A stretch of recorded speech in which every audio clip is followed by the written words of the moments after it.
عيون الشام في بيروت، معرض لفنانين تشكيليين سوريين تستضيفه بيروت في هذه الأيام، يشكل فسحة للسلام والإبداع افتقدتها بلادهم. الحرب فرقتهم في مختلف البلدان ليجمعهم الإبداع في لبنان. معرض أو ملتقى عيون الشام في بيروت يجمع عددا من التشكيليين السوريين الذين فقدوا فسحة الإبداع في بلدهم منذ سنوات، فاختاروا بيروت منبرا لهم. يقام المعرض في القاعة الزجاجية في وزارة السياحة اللبنانية ما بين 4 و12 من تشرين الثاني نوفمبر الجاري. بكل الفكر الجمالي اللي له علاقة ببلاد الشام، فهي فرصة كثير هامة جدا.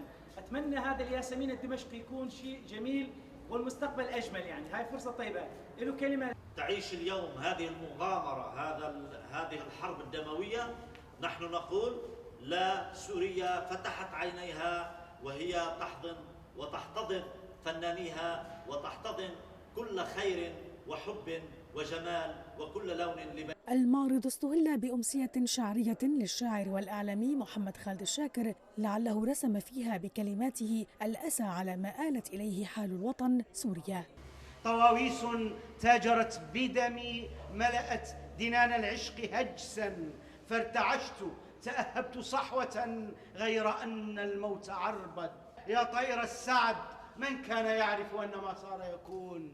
دم بلا نصر، فرحنا كما نشتهي وعدنا كما يشتهون. الوطن شيء نعلقه على صدورنا، الوطن شياطين وملائكة في مركب واحد.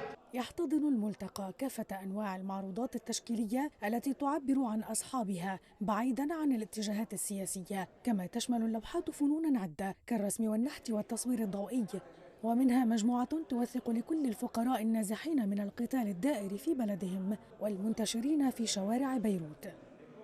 اتصلت قبل أيام بصديق لي متسائلا: كيف تعيشون في دمشق بلا غاز ولا كهرباء ولا ماء؟ فقال لي: كيف تستطيعون العيش